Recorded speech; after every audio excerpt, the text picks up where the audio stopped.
Hello students, तो आज हम पढ़ेंगे महत्वपूर्ण अनुच्छेद। इसके पहले वीडियो में मैंने इसके पार्ट्स और अनुसूचियाँ डाल रखी हैं, आप उसे ज़रूर देखिएगा। तो चलिए स्टार्ट करते हैं। पहला हमारा आ जाता है संघ राज्य क्षेत्र। ये सारी चीज़ें मैंने बता रखी है, पूरे जो 20 पार्ट्स में हमारा डिवाइड किया गया है उसे पूरा मैंने एक्सप्लेन कर रखा है। ठीक है, तो पार्ट 1 में क्या है, संघ राज्य क्षेत्र। जब संघ राज्य क्षेत्र तो आर्टिकल 1 में क्या आ जाएगा भाई, क्या करोगे, भारत एक राज्यों का संघ है। क्या बताओगे, भारत राज्यों का संघ है। तो राज्यों का संघ है। इस संघ को आप जरूर ध्यान दीजिएगा, क्योंकि एग्जाम पे भी काफी बार पूछा गया है। भारत राज्यों का क्या है, ग्रुप है, समूह है, संघ है, तो आप क्या टिक करोगे, संघ है। अब भाग 2 में क्या आ जाता है, जब भारत राज्यों का संघ हो गया तो इसमें कुछ नए क्षेत्र ऐड कर सकते हैं, नहीं ऐड कर सकते हैं। ये क्या है, तो भाग 2 में है नए राज्यों का निर्माण। भाग 2 और 3 में लगभग सेम ही है, थोड़ा सा अंतर है, उसे मैं एक्सप्लेन करती हूँ। तो भाग 2 में है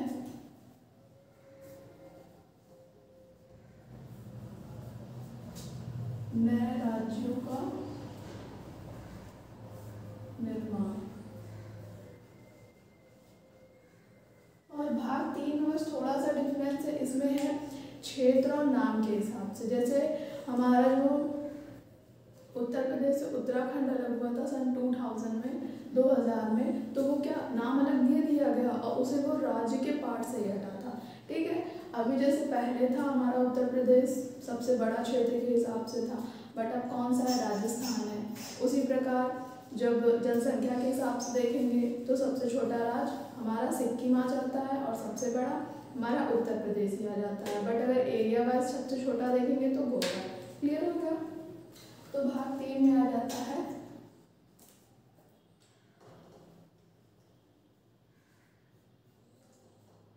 नाम और क्षेत्र के हिसाब से निर्माण नए राज्यों का। ठीक, अब भाग 4 में क्या है, संसद इसके प्रति कानून बना सकता है। तो संसद कानून बना सकता है।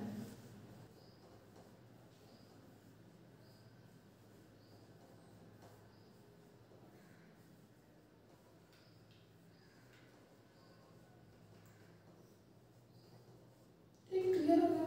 अब नागरिकता भाई, नागरिकता हमारी जो नागरिकता है, किस प्रकार से हम भारत की नागरिकता ले सकते हैं, किस प्रकार से भारत की नागरिकता हमसे छीनी जा सकती है, ली जा सकती है, ये सारे चीज़ के प्रावधान जो हैं वो 5 से 11 में लिखे हुए हैं। ठीक है, तो जो नागरिकता है वो हमसे छीनी भी जा सकती है और किस प्रकार से प्राप्त हो सकती है, वंशानुक्रम पे प्राप्त हो सकती है। हम पंजीकरण करवाएं या फिर हमारे जो वंशज हैं या फिर जैसे हमारे दादा दादी हैं वो यहाँ के हों और हम विदेश में रह रहे हो, तो हमें नागरिकता मिल सकती है। तो भाग 5 में क्या आ जाता है, इसी प्रकार से मूल निवासी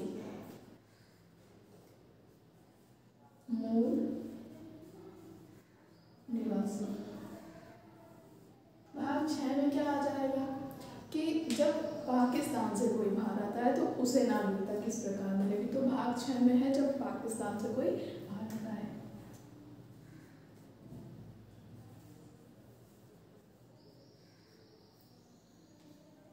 पाकिस्तान से भारत आए, और साथ में है जब भारत का कोई पाकिस्तान जाए।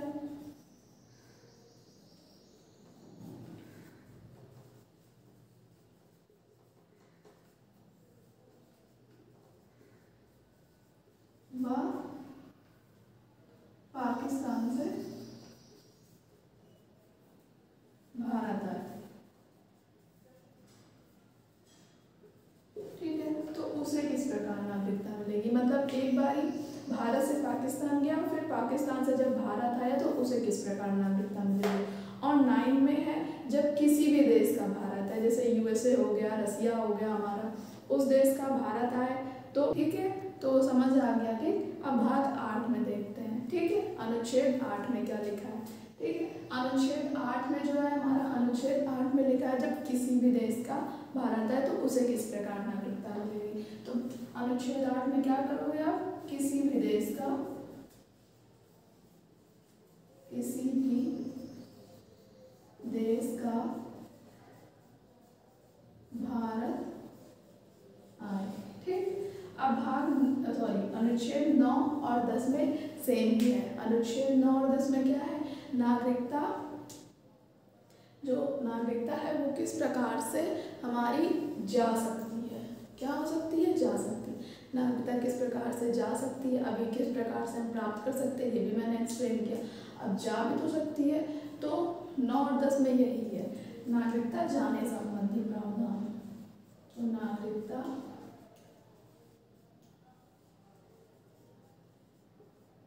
जाने संबंधी प्रावधान। अब किस किस प्रकार से नागरिकता हमारी जा सकती है, एक तो क्या हो, हम त्याग दें खुद, क्या हो, हम खुद ही त्याग दें। दूसरी क्या हो, हमसे छीन ली जाए, मतलब हमने कुछ ऐसे अपराध कर दिए हो या फिर कुछ भी हो तो हमसे नागरिकता हमारी छीन ली जाए। और तीसरा जो है वो हम किसी अन्य देश की नागरिकता प्राप्त कर लें, जैसे हम बाहर हैं तो वहाँ यूएसए की नागरिकता ले लें या फिर रसिया की नागरिकता ले लें, और कहीं भी चले जाएं, मतलब वहाँ की नागरिकता, जापान, कनाडा, कहीं भी तो वहाँ की नागरिकता हम हासिल कर लें। तो इतने प्रकार से हमारी भारत की नागरिकता, मतलब आप भारतीय हो तो नागरिकता आपकी जा सकती है। क्लियर हो गया। तो अब भाग 11 में क्या है, संसद इसके प्रति कानून बना सकती है, संसद नागरिकता के प्रति कानून बना सकती है। तो संसद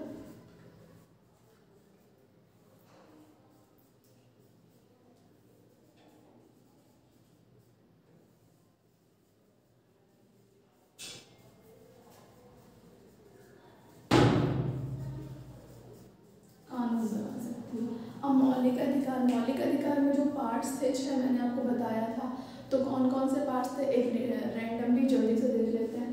पहला तो था समता व समानता का अधिकार, दूसरा था स्वतंत्रता का अधिकार, फिर तीसरा था शोषण के विरुद्ध अधिकार, चौथा था धार्मिक स्वतंत्रता का अधिकार, पांचवा क्या था, शिक्षा व संस्कृति का अधिकार, और छठवा था हमारा संवैधानिक उपचारों का अधिकार। ठीक है। तो अब मैं इसे एक्सप्लेन कर रही हूँ किसमें क्या है अनुच्छेद में, उसे भी आप ध्यान रखिएगा। ठीक है। तो पहला रहता है समता और समानता का अधिकार। जब भी समता व समानता का अधिकार आ जाता है तो उसमें क्या है, पहले 14 में है विधि के समक्ष समता। क्या है, विधि के समक्ष समता। अनुच्छेद 14 में क्या है, विधि के समक्ष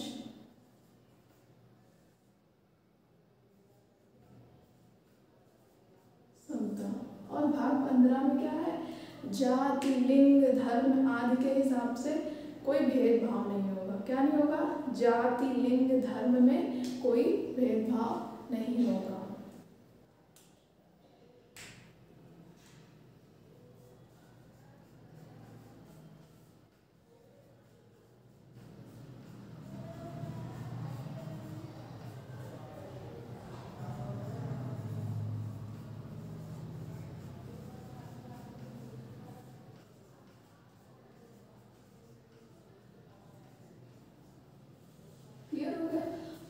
जब जाति, लिंग, धर्म के हिसाब से भेदभाव नहीं होगा तो 16 में क्या जाएगा, लोक नियोजन कल्याण, मतलब सभी लोगों का कल्याण होना चाहिए। पर्टिकुलर किसी एक पर्सन का कल्याण नहीं होना चाहिए कि अमीर अमीर होता जा रहा, गरीब गरीब ही होता जा रहा, ऐसा नहीं होना चाहिए।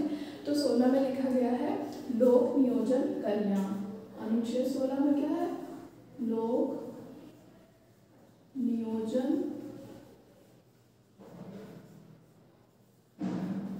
कल्याण। क्लियर हो गया।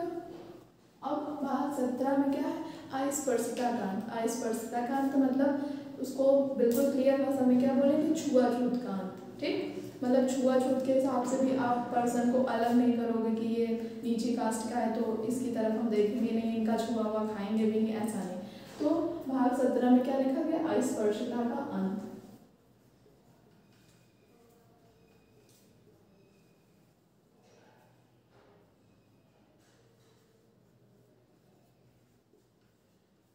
18 में है हमारा उपाधियों का। जैसे बहुत लोगों को बहुत सारी उपाधियाँ मिलती हैं, जैसे भारत रत्न हो गया, पद्म भूषण हो गया, भूषण हो गया, तो उन्हें आप बहुत ज़्यादा महान नहीं बताओगे कि हाँ ये बहुत महान है, ये है वो है।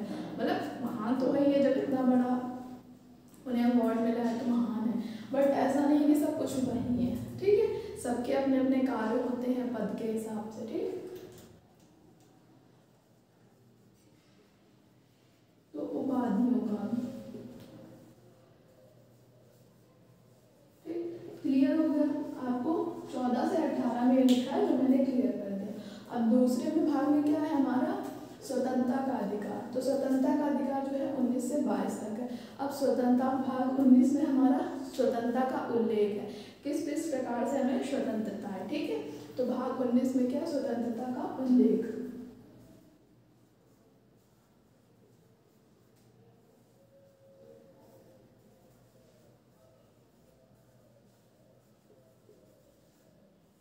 तो कौन कौन सी स्वतंत्रता है वो मैं आपको क्लियर कर देती हूँ। ठीक है, तो आप पहले क्या करोगे, कहीं भी जाओगे तो आपको सबसे पहले कौन सी स्वतंत्रता मिलनी चाहिए, बोलने की स्वतंत्रता।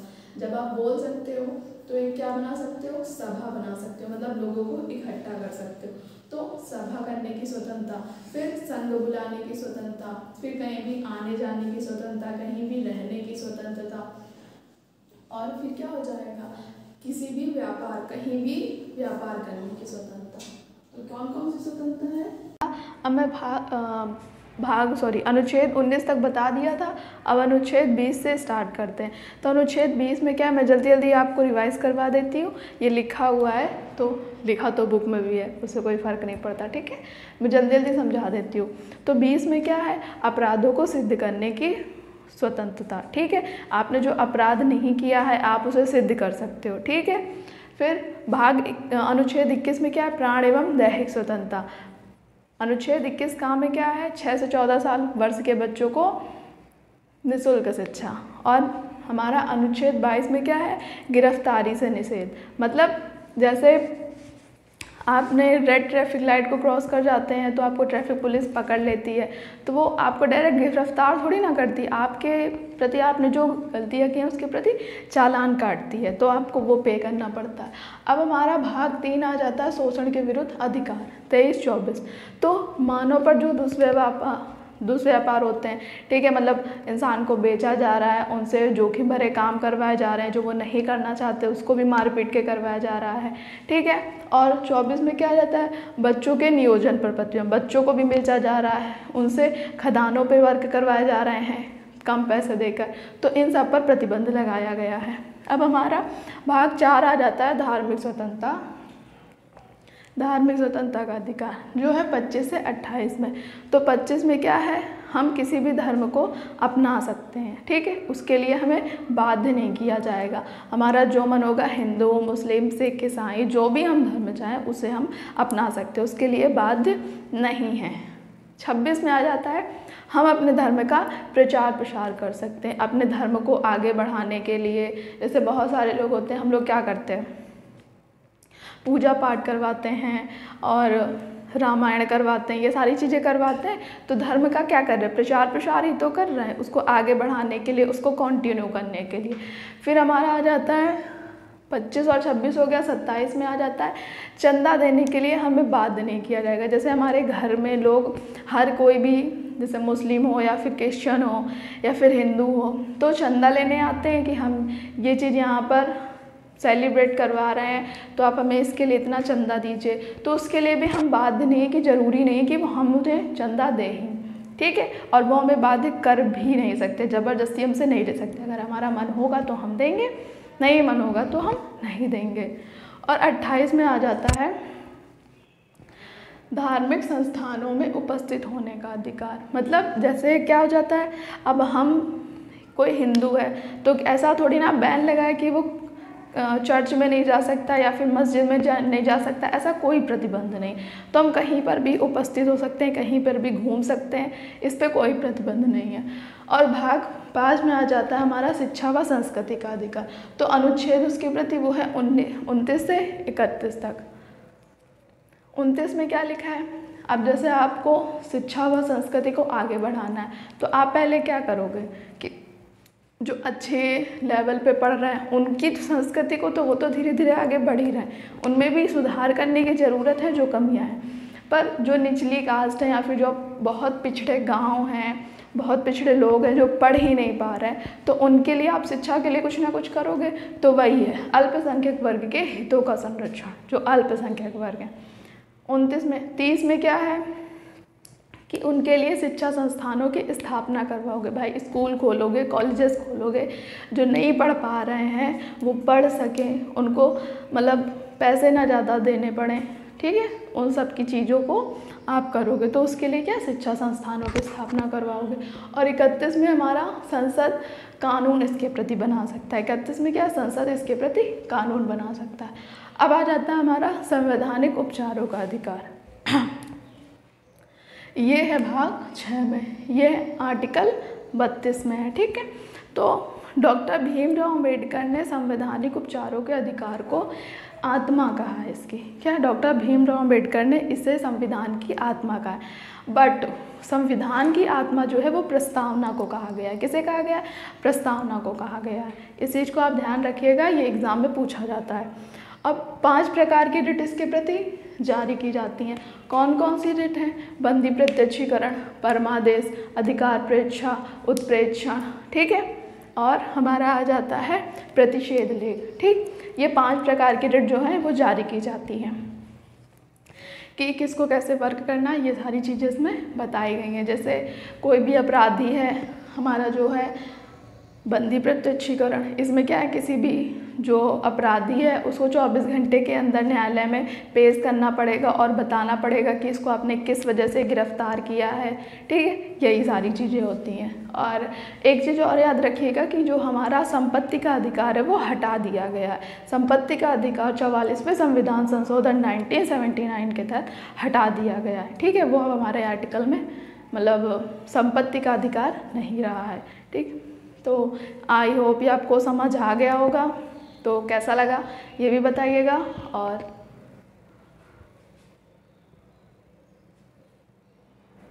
ले लिया होगा आपने शॉर्ट स्क्रीन, ठीक है। और वीडियो को शेयर करिएगा और चैनल को सब्सक्राइब करिएगा। Thank you.